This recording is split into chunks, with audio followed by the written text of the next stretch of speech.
Episode 99, How Much is Enough?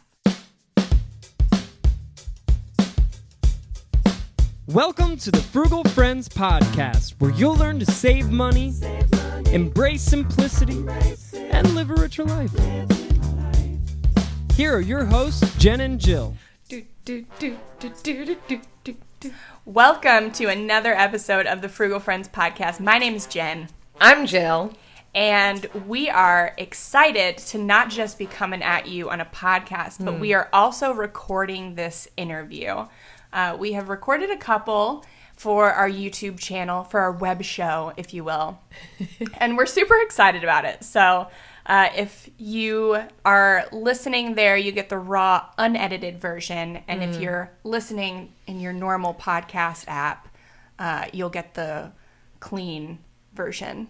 Well, they're both clean. They're both clean. Just one may have more mistakes than another. Yeah. We'll find out. But we haven't messed up yet, so let's get into our sponsors before we do.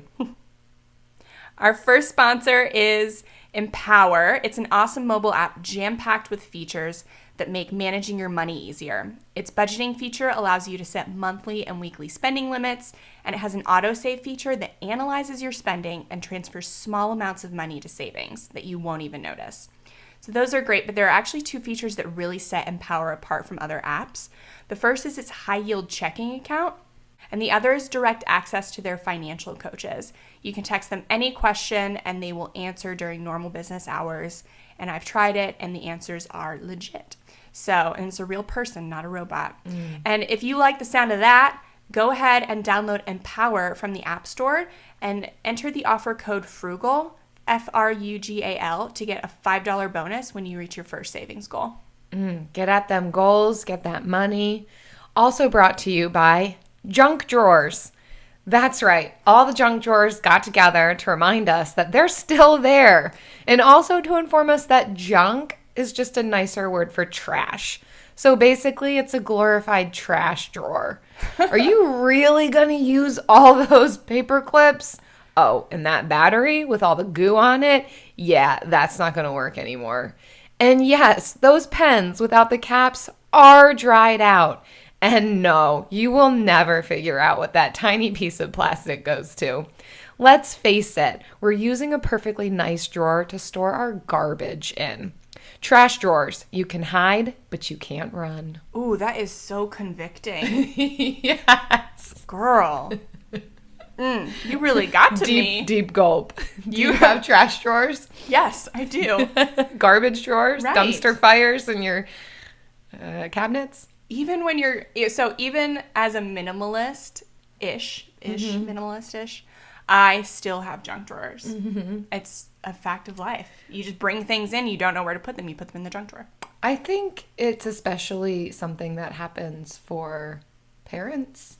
You know, like your kids are just handing you stuff and you're just picking stuff up off the floor. And you don't have time what do I to do with this? Discern whether you need it or not. You're just like, stuff it in the drawer. Yeah, it's I like, can't this handle it might right go now. in the trash, but let me put it in the place that it goes before it goes into the trash. The junk drawer. So real. So we all have that junk in our lives, but today's episode, we are talking about being grateful for all of the junk and all of the good stuff and everything before it goes into the trash. So this is really the way that you can get control of your spending long term, I believe, because it's one thing to save money, but to make this a lifestyle, and frugality is a lifestyle, wanting less is really the main goal. It's one of the reasons we enjoy the concept of minimalism, and it's a thing we just haven't gotten around to talking to it. So I'm really excited to share how to be more content, how to be more grateful, how to incorporate these things into your life so that you can want less and ultimately spend less. Yeah. I really liked this first article. It's from Moneying, and it talks about why being content is the most important aspect to getting at financial goals or just in life in general. And they have a quote kind of speaking to what you're saying, Jen. in here where they say when we're not content with what we have, it leads to spending more money. So you can see this direct correlation between contentment and financial freedom. Yeah. That if we are able to be content, we're less likely to continue to get ourselves into this financial rut or keep accumulating things, which is neither frugal nor minimalist. Right. And it's not being content in that you're not striving to be better or to do more, or even striving to have better things. That's not the point. The point in being content is to be present where you are. I think that's the most important concept of contentment, is being present and enjoying and being fulfilled by what's around you right now. Yeah, that's such a good distinguishing feature. I also really like the way that this article starts out is with some of the things we often say to ourselves, and this really resonated with me, so I think it's worth repeating because this is what we're talking to, this thing inside of ourselves, this narrative that can run. So I really want to highlight this. A couple of things that this article says about what we say to ourselves is, if I only had made more money, I would be able to get on track financially. Or if I just had a bigger home, then I'd be more organized. Or if I had a nicer wardrobe, then I'd feel more confident in myself. Or if I could afford better groceries, then I could get healthy. Holy smokes. I think I've said every single one of those things. And we've heard all of our friends in the Frugal Friends community also say things like this. Yeah. And so it's not like an isolated thing that if you're thinking these things, then you actually need these things to get where you are. It's just this mindset that culture is selling us. These are selling tactics. They're marketing tactics, but they're not true. They're not truth. They're glorified excuses, really, Yeah. to not do the thing, the next best thing with what we have right now. And I think one of the best mantras that helped me in that mindset and to kind of change my narrative is, what you do with little, you will do with much. Yeah. I think even when we made such a low amount of money, that to remember that really helped me, that I can start practicing now what will be when I hopefully make more money. So to speak to you, what you were saying, yes, I can still strive for that. I can still set goals, but I can also start now and I can practice things now that will only help me when I do get to that point where maybe I have a bigger house, maybe I am in a better financial situation, maybe I do have nicer clothes, but what am I doing with what I have right now? Yeah. And I mean, one of the ways to practice that, which it's not in this article, but we'll get into more ways, but it's to be generous. I think we try to, when we are paying off debt, pause things like that because we're so intense. We want to finish it as quickly as possible so that we can be making more money and have more money to give. But to consistently give while you're trying to reach any financial goal is so important because it solidifies a mindset, and the mindset is more important than your actions.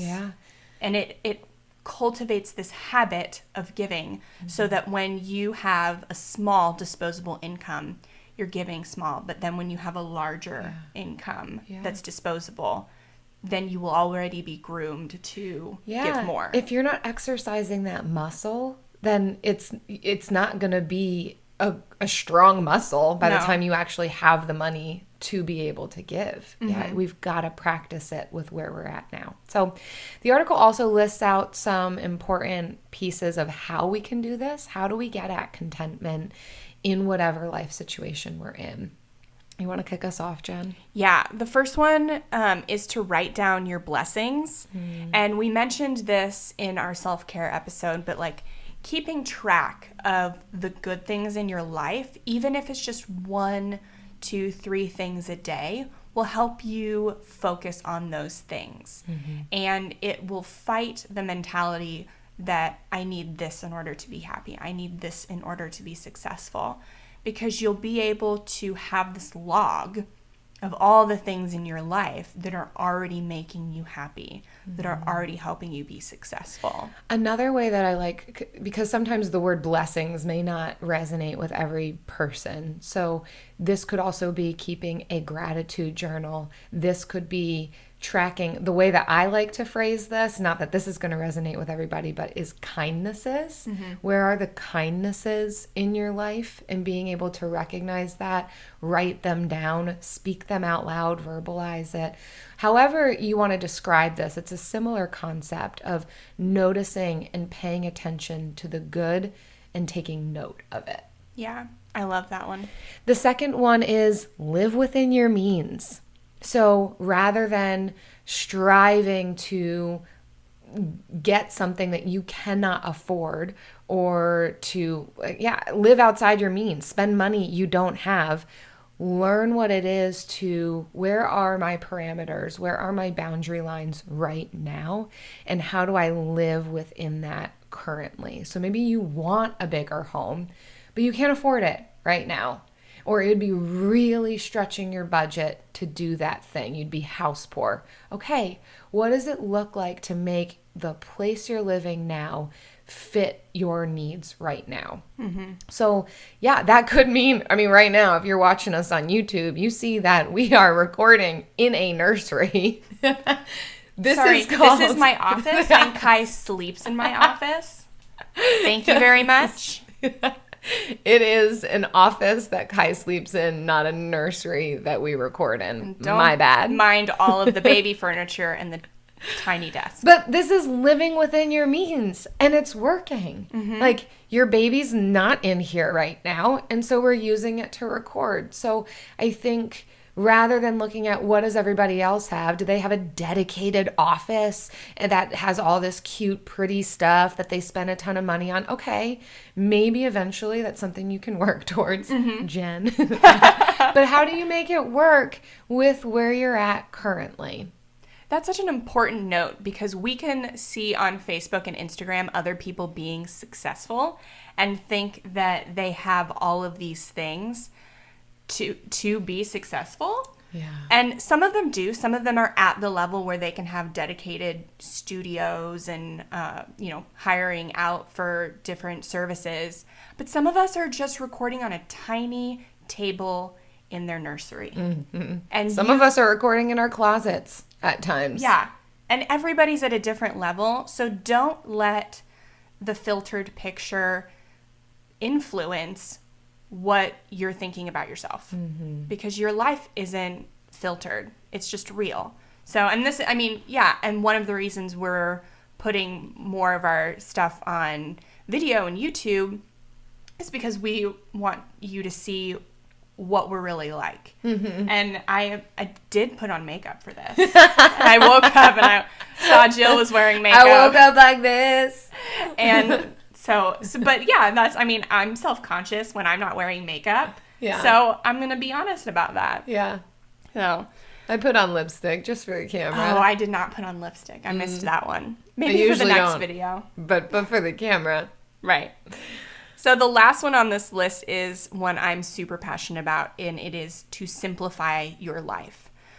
So not just stuff. Simplifying your stuff can really help in lowering your spending, because instead of seeing a carefully curated hodgepodge of things that you would see at like a fancy restaurant and try to recreate at your home, to have a simple space with just a place for everything and everything in its place, it will keep you from trying to acquire more things to quote unquote complete the look. So that in itself, and then there's less visual stimulation, and that can aid in mental processing, which is, it's not thought of like our surroundings, and we'll actually talk about more of this next week, how your surroundings affect what you do mentally and physically. But your physical surroundings are very important to the mental decisions that you make. And so simplifying your stuff, but also simplifying your schedule and simplifying your media consumption. social media, news, and just the things that you consume, just having them be simpler can give you less to process. Therefore, you can process it better and be more content with it. That's the thing. I think to make that connection between simplicity and contentment is a big deal. Yeah. I don't think we realize how much emotional and mental space our things take up when we think about them. And it's like, well, oh, then I need to get more to maintain this thing that I have or that thing. And I want this or I want that to make it look nicer. Whereas, and I would not have realized this unless I actually walked through the process. Many of you know, my husband and I live in 170 square feet. It's a camper. And so we've literally had to simplify because we wouldn't be able to fit everything in it. And I have had to practice over and over again not buying things because I simply couldn't. There's not space for it, which was a practice for me. Yes, I'm frugal, but I would still buy things. I would buy $1 here, $2 there, 50 cents there. I loved yard sales. I still do, don't get me wrong. But I go to them less because I don't have the space for it. But what that did produce is contentment. I wouldn't have known that. It wasn't even that I was fully aiming at that. I've just realized that because I can't go purchase, I've become more satisfied with what I do have or more aware of what I do have to say, no, I don't need another planter. I have 3 planters that are beautiful for the plants that I have, and I don't have more space for plants, so that's it. I can't get any more. And yeah, not that I am perfect by any stretch of the imagination. Eric can chime in on that one, but it has led to contentment. So even taking this first step towards simplicity, just knowing that it can breed this, the more that we stretch that muscle can help. Just practicing some of these 3 things we just listed. Yeah. And one thing of note, I think we need to stop purging and decluttering and then giving ourselves the excuse to purchase more. Yeah. That is a cycle we need to break. And I'm guilty of it, so that's why I'm verbalizing it, but actually living in the simplification after we create it and not going out and buying something else to put in your closet because now you have the space for it. Yeah, look at all this empty space that I'm not used to seeing. I gotta fill it again. So just be okay living with the gaps, living with the gaps in your home where things used to be, and living with empty drawers, living with space on the counters and in the closet, and don't try to fill things that can live with space. Yeah. I love that. Living with the gaps where things used to be. Yeah. Man, that's something I'm going to ponder later. Beautiful. Just gold coming out of your mouth. Our next article is from Chopra.com, and it is 25 simple ways to practice gratitude. So another thing that this article didn't mention, a way to contentment is through gratitude. And I loved this article because there was a bunch of small ways that maybe you wouldn't think about to practice gratitude. We all think about gratitude journals and writing stuff down, but there are so many day-to-day things that you can do in addition to that to just be a more grateful person, and that gratitude will result in contentment whether you want it to or not. Yeah. So they mentioned something before they got into, the 25 ways to practice gratitude in their introduction. They talk about how the brain is like Velcro for negative and Teflon for positive, and how it takes a whole lot more positive things to help us towards gratitude, contentment, to really be able to focus on the fact that the positive is what's happening in our lives. Kind of like that concept of you say one bad thing and that far outweighs 25 compliments. Of course. Which, that's an unfortunate thing, but it's helpful to know that so that we can be putting in more positive, or that we can be paying attention to the good, the kind, the worthwhile, the lovely, because that will help us to train to even focus on those things maybe when there are a lot more negative things going on. Yeah, we have to be intentional about creating positivity, especially for us. We're like not the bubbliest people. I mean, maybe I'll just speak for myself because you're looking at me like, no, I mean, you don't know me. No, you're right. We have fun, but yes, people call us cold-hearted sometimes. Or just me. They say that about me to you. Yes. But so it has to be this intentional thing that I do to focus on positive and to be, if I value being servant-hearted or being generous, then those are the things I have to focus on doing. Does my schedule and do my daily actions reflect what I say I value? And I have to take an inventory of my day and make sure that that's how I'm living. And it doesn't always line up. A lot of days it doesn't. But I do sometimes just randomly, a time will come up where I can be grateful or do one of these things. And I'll have it in the back of my mind so I can act rather than just being not self-aware at all and I wouldn't even think about it. So self-awareness is really important in this. And the intentionality piece, but I do also want to say that doesn't mean it takes a lot to make a big difference. Yep. So yes, we have to be intentional, but these are very small things that do make a big difference. Yes. So the first one on here, we're not going to go through all 25, but I did like the first one, which is send a text message. And I'll elaborate on that, really to say thank you to somebody or to encourage another person or for connection with another person, just to even say, hey, I'm thinking about you. On the days that I've done this, it makes such a big difference. Not just, so it's twofold, because number one, I've been intentional to think about somebody in a kind way and to remember and reflect upon what a great person they are, or to be grateful for something maybe that they've done for me or just an interaction that we've had. I don't know. But then also it's encouraging that person, which then causes usually a kind response back that can solidify that connection with that person. So that has tremendous impact, and it literally takes all of 30 seconds. And it's interesting, a lot of times I'll think about people, this is going to sound weird, but whatever. I'll think about people either while I'm driving or when I'm in the shower. Those are my reflection times. But unfortunately, 2 times when I can't send text messages. But what I've started to do is voice to text. So I can't, the shower, that's like iffy. That's not really going to happen. But if I'm in the car and I'm thinking about somebody, I could do voice to text and send that, short little message to somebody. So yeah, sending all those things out and making note of it. What I think it does is it punctuates something for us to say, I thought about them.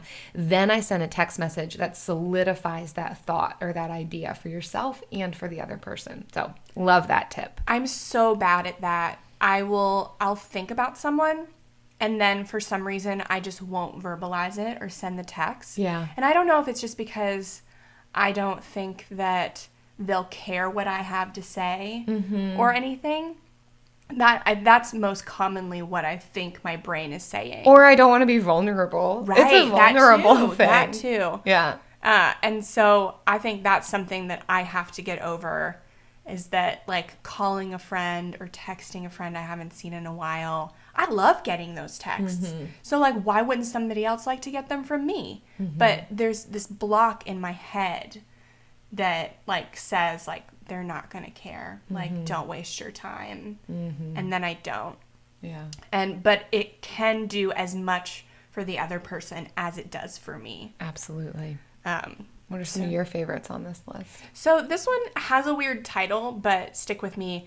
It's try a body scan. Yeah. And so it's saying that it's not weird. It's good. Like move from your head to your toes and like thank your body for what it can do, which is a little woo-woo. But like for me, I had an ice skating accident when I was in grade school, and it was a few millimeters off from slicing a ligament that would have caused me to lose my leg. Holy smokes. And so I am the worst at athletics. I'm a horrible runner. Sports. Sports are horrible. But every time I'm doing something hard that I don't want to be doing that I know is good for me, I think about my leg and how grateful I am to have my leg. And that Both legs. Both legs, yeah. Specifically the one I almost lost. Yeah. But I am grateful to have both legs. Your left leg gets a lot more gratitude than your right leg. Yeah. So it's thinking about that time in my life, and even when something is hard, being grateful for that part of my body, or being grateful for my eyes, that they can look at a computer so I can do my work, and for my brain, because I don't know how long I'll have it. That sounds like morbid, but I don't know how long I'll be mentally cognizant. So like having a brain to do what I do. Oh, I fully expect to go crazy by 70. I mean, just look at me. Yeah. I'm grateful to have my eyes so I can be looking at you, girl. Girl, you're turning this around. Yeah. But yeah, so just thinking about the things that I do and being grateful that my body can do it, even when it's hard. Right. I mean, again, it's the things that we would normally take for granted that we want to be paying attention to, and can make a huge difference in just our mental space that we're in. The next one that I like is run errands with gratitude. I like this one too. So basically what they're saying is when you're out and about, be aware of how you are approaching the situation that you're in and the people that you're encountering. And are you making it a good experience for yourself and other people, or are you making it miserable? We all know those people. We've seen it. We've either been the person on the other side of the miserable experience, or we've made it miserable, or we've seen it happen. Let's just try and make it a good experience. And granted, I'm preaching to myself on this one here too, but there are days where I feel that energy of just like, I'm good, I'm having fun, and I'm gonna be the best part of that cashier's day, and I'm gonna make jokes, and we're gonna just like have a good time. Then there's the days where I'm just like, this is the worst, and this person could not be going any slower, and like I always choose the wrong line. How do I always choose the wrong line? I always choose the wrong line. But like, what if we could just slow down, look around us, laugh at the People magazines, and just enjoy ourselves and make it enjoyable for the other person? Like, when I literally can think about those two experiences where it is all on me, whether it's a good or a bad experience. And the days that it's good and it's fun and it's lighthearted, my goodness, those are fantastic days. I don't want to sidestep the fact that, it depends on what's going on in our lives and the chemicals that are happening in our brains, and let's face it, what time of month it is. But if I'm aware of what's happening, there are choices that I can make in that situation of how I want that experience to go. Yeah, definitely. Another one on this one that I really liked is write a thank you note. And this is also something I wish that I did more often. I didn't realize the value of a thank you note until we were in Nashville. And we were at Ramsey Solutions, and they were talking about how much they valued thank you notes there. And I had just finished hearing our friend Allison Baggerly from Inspired Budget. She wrote thank you notes to everybody who enrolls in her membership site. Whoa. And it's a lot of people. And I'm like, isn't there something better you can be doing with your time? You're like grossed out. I was. And she was like, no. And then they're talking about thank you notes in Nashville. And I was just so convicted. And I was like, oh my gosh, those are so important to not just the person that receives them, because it will inevitably end up in the recycling bin, but... Or the junk drawer. But for the person sending it, to take note of the magnitude of like what they have to be thankful for. And in Allison's case, it like all of the people she had to be thankful for, and it puts things into perspective when you write it down, how significant it is. And so, and I've always believed like a lot of things like thank you notes and prayer and stuff like that, it's less for who it's directed to and more for yourself, the person performing it. So that was thank you note. That was my like big revelation. Your aha moment. Yeah. One more on this list for me, and then we'll get into the next thing. Stop and smell the roses. Okay, I don't fully resonate with exactly the way that that's worded, but here's what it means for me, and I've noticed a big difference. As my friend Brittany Wrigley pointed out to me, apparently just like tiny things. Anything tiny I appreciate. I mean, go figure, I live in a tiny home. Your travel mugs are tiny. My travel mug, everything's just tiny. Yeah. I just love tiny things. And I've realized within the past couple of years, tiny flowers, just in the grass even, or hidden within bushes or whatever, just these little tiny, intricate, delicate little guys, little babies.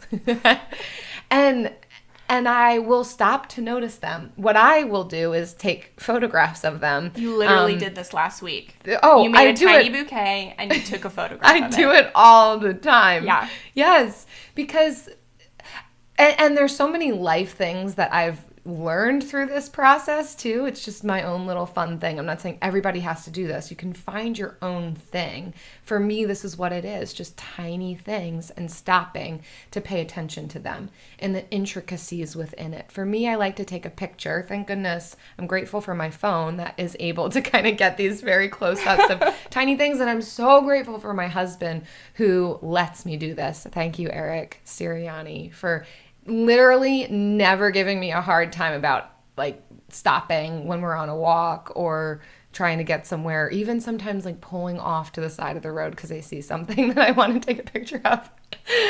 But yeah, noticing these little things has really helped me to pause and then notice other things as they happen. So that practice has stretched a muscle that I didn't even know I needed stretched and exercised. Yeah. I'll move off the muscle reference. But you know what else is tiny and maybe seemingly insignificant, but makes a big difference. Makes a big difference in our week? It's the Bill of the Week!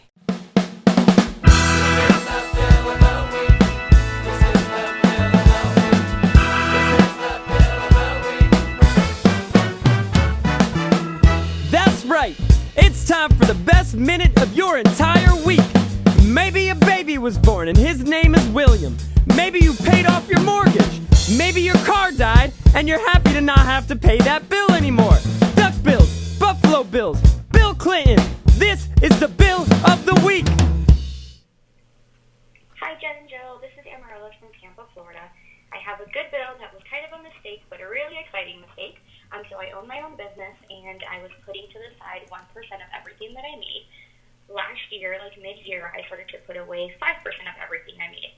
Well, me being me, did not update the spreadsheet to reflect that. So at the end of the year, what I thought was only $800 in profit turned into almost $2,000 in profit, and I was able to pay off my business credit card. So I now have a debt-free business, and it is one of my greatest accomplishments because everything that I now make, I get to keep. And then I get to pay off the rest of my bills. So yay for a mistake bill. Okay, bye. Yes, mistake bill. Amaryllis from Florida. Yes. First of all, debt-free business. In Florida. Hello. Jill's a little obsessed with Florida right now. That's what I'm paying attention to. But I'm obsessed with your debt-free business. Yes. Oh, that's so awesome. And to know that you can write off business expenses if you have a small business. Mm-hmm. I just did our taxes. Well, we just went to have our taxes done. And knowing that like we have a small business and so many things can be written off. It's like everyone should have one of these. It's also such a nice gift to give to yourself, to put aside that money. Yes. And the mistake of not updating the spreadsheet, that's amazing. It's like finding money in your jean shorts when you pull them out the next season. Yes. It's my favorite. Oh, that is it. That is it. Yeah. But this was like done more intentionally than that, and it sounds like it's a lot more money than you might find in the pockets of your shorts. If that is the money you are finding in your pockets, let's be friends. Yes. Be friends with me. Anyhow, good job future thinking with your business and putting aside that money and now being debt free. I mean, what more could you ask for? Well done. Yeah. If you want to submit your bill of the week to us, if it's a mistake bill or it's a real bill or it's a bill, you know what I mean. Yeah. Visit us at frugalfriendspodcast.com/bill. Leave us a bill or listen to it. We'll be excited with you. Yes. And now it's time for the lightning round. All right, for our lightning round today, we're going through things we're grateful for, because what else would we do for a lightning round on gratitude and contentment? Practice gratitude. Exactly. Jill, you're up first. I am grateful for my home because I love it.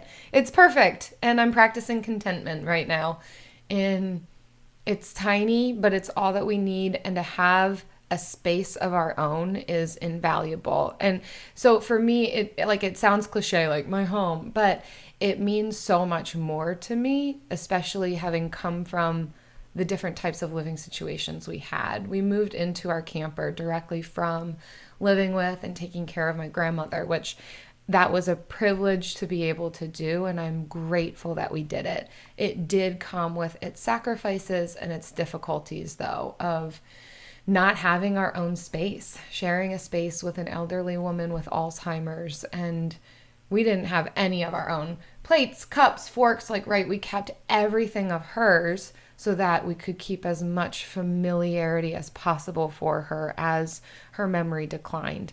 So again, glad that we were able to do it, but it has highlighted for me how amazing it is to have our own things, that I am able to use my own fork and my own plates that I picked out and be in my own home. I love it. I'm so grateful. And I hope I don't lose that. I'm a year out from living with my grandmother, but I still feel that. Yeah. I still remember what that was like, and I'm grateful for my own space. Yes. I am grateful for my family, which sounds cliche, but your baby cute. I have a cute baby. I sometimes will try to work, since I work from home, and it is impossible really to work with a 9-month-old, just, needing your attention all the time. And sometimes the thought will cross my mind and be like, oh, if I didn't have a kid, I could just work. And then immediately the second thought will be, but for what? What would be the point of doing this, working from home and building this business? What would be the point? Yeah. And so it puts it back into perspective of, this is why I'm doing this. And, my son and my husband are the reason that I'm, that I have this business, so my lifestyle can be flexible, so I can spend as much time with them as possible. Because if given the choice between running my business 24/7 or just hanging out with my dudes, I would take my dudes every time. My dudes. My dudes. That's awesome. Yeah. I'm also grateful for the sun. For obvious reasons. I don't know that I need to elaborate on that. I mean, vitamin D, warmth, sunshine, growth, happiness. Who doesn't like the sun? Not me. I love it. Skin cancer. All right, melanoma. next. I am grateful for also my job. Yeah. So I love what I do. I love writing. I love talking about personal finance. I love helping people. I am obsessed with what I do for a living. Yeah. I am generally obsessed with it. Yeah. I just get to talk about and write about personal finance all day. Yeah. Yeah. Like, I do it for work, and then I come here and I talk about it for like $3 an episode. Yes. Referencing back to one of our side hustle episodes that is absolutely in the archives, where we mention how on average podcasters make about $3 an hour. Yeah. That's not even true. It's like less than that. Yeah, it's like $3 an hour, but then also we have to split it. So it's like $1.50 an hour. Which ends up actually being like $1.50 an episode, whatever. We're grateful to do this because we actually genuinely like it. Yes. So we don't, it's fine. I don't It's take funny. my job for It's what it granted. is. It's why I don't subscribe to the FIRE movement, because Yeah. I don't want to retire from this as long as my brain can do this. I want to put my hands to the computer and I want to write and I want to talk to people. Yeah. And when I feel bored of that, I'm going to put up a camera and start recording my face doing it and do it in a new way. Yeah. Yeah, you're not going to get away from us is essentially what she's saying. Never. So please tell us what you're grateful for, either on our YouTube channel, comment to the video, or tell us in our Frugal Friends community group on Facebook, or wherever. Just get at us. Let's keep spreading the things that we are noticing as kindnesses in our lives, where the gratitude is, how we're getting at contentment, because it is one of the foundational pieces to frugality and realizing the financial goals that we have. So Yeah. in addition to all this gratitude, we're going to heap on some more gratitude. We want to say thanks so much for listening. This is not getting old, that we're actually reaching people and people are listening to our voices. Like that I hope the novelty of that doesn't wear off. I'm into it. And we're grateful for all of your kind reviews like this one on iTunes and Stitcher. I think this one's, I don't know where this one's from, but thank you. This one's from iTunes. It's from Perleri, and it says, easing about to graduate college anxiety. 5 stars. I'm a senior in college who comes from a low-income family that has never taught me anything about money. Thankfully, I'm graduating with a relatively low amount of loans, woo, but I still wouldn't have known what to do with them after graduation if it wasn't for Jen and Jill. They're like the big sisters I've always wanted, teaching me to budget and be responsible before I make more mistakes. Hello, credit card debt from the past 4 years. While not being judgy about the mistakes already made, they also helped me come to terms with the fact that I was never financially prepared by a family who I know loves me a lot. Taking responsibility of my finances has made the road to becoming an adult, whatever that means, much easier, especially when there's so much fun to listen to. Making difficult topics actually enjoyable to discuss. Thank you guys. I can never recommend you enough. Oh, holy smokes. I love that. I know the bill of the week is my favorite time of the week, but reading these reviews is my second favorite time. And thank you so much for all the effort that you put into that review. You obviously, that wasn't just love the podcast, which those are great too, especially if it's linked to 5 stars. Yeah. Keep doing that. But this is really meaningful, and we're so glad to be there for you and be your big sisters that you've never had. I love it. I never had a big sister either. And so to be somebody's, I'll take it. I have a big sister. I am a big sister, but there's more room for you. More room for sisters. Come on, sister. So we want to thank all of our listeners. And if you've already left a review, we want to thank you for sharing the episodes on social media as well. So on Instagram, Facebook, what have you. And so for this year, we're doing a giveaway for anybody that tags us in social media shares of this latest episode is going to be entered into a monthly drawing. We're going to give away a $10 Amazon gift card for every 5 tags or reviews we receive in the month. Yes. So definitely keep leaving us reviews on iTunes and Stitcher. They still do matter. We love them. Send us a screenshot of your review to frugalfriendspodcast@gmail.com. And it's just another way to enter to win that $10 Amazon gift card. Yes. Is either by reviewing us and sending us an email or tagging us on social media. Yes. Thank you so much. And we will see you next week. We will literally see, well, you will see us if you're on YouTube. Literally. Bye.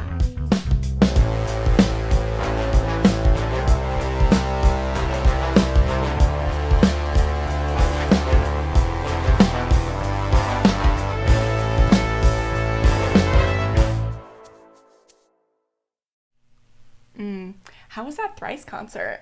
The Thrice concert was good. We stood for about 10 hours. So my lower back really hurts and my legs hurt and my arms feel like jelly. I don't know why. I don't remember doing anything with my arms. But Because you were just standing there for 10 hours. Yeah, we had a really good time. But then when we left, we both said we felt like we worked like a 10-hour shift on our feet. And then we didn't get paid for it. So we were kind of like, we might as well. You paid to be there, actually. We paid to be there. We should have just like got behind the bar and tried to bartend while we were there. Yes. Make some cash if we're going to be standing already. You remember when we were in college and like going to those shows was nothing? Like you just go to a show, stand for 10 hours, and then like be so stoked about it. Yeah, no. If there are not chairs at the theater, I'm not going. I still will go. I'm just going to pay the price for it. Also, I found myself for the first time in the middle of like a mosh pit, which was a new experience for me. I was wearing flip-flops. So it felt dangerous. I felt like I was living on the edge. But I also learned. I was like, ooh, I can use my elbows and my arms, and like this big dude in front of me, and he's like pushing into me, and I got my arm out and I'm like curling in my toes, knowing that like I am on the brink of losing a toenail, like pushing up against him. I'm like, I am 30 years old. What is happening? If anybody who knows me right now were to see me and what I'm doing at this very moment, they'd be like, no way. No way. Is she in the middle of a mosh pit right now? Like pushing dudes, like big dudes, like out of her way. But yeah, that happened. That's why your arms feel like jelly. That's true. That's what I was doing. I'm not a doctor, but I think that might be it. Yeah, Eric kept looking over like, are you good? Are you good? I'm like, yeah, I'm good. Like, I got this. At one point, it did get a little intense. I'm like, my feet are not going to sustain this journey. We got to get out of here. And thankfully we did, because from the stage, Thrice announced that somebody got hit in the eye real bad. And I was like, yup, I saw the writing on the wall with that one. Oh my gosh. So I'm going to go get more coffee now. You deserve it.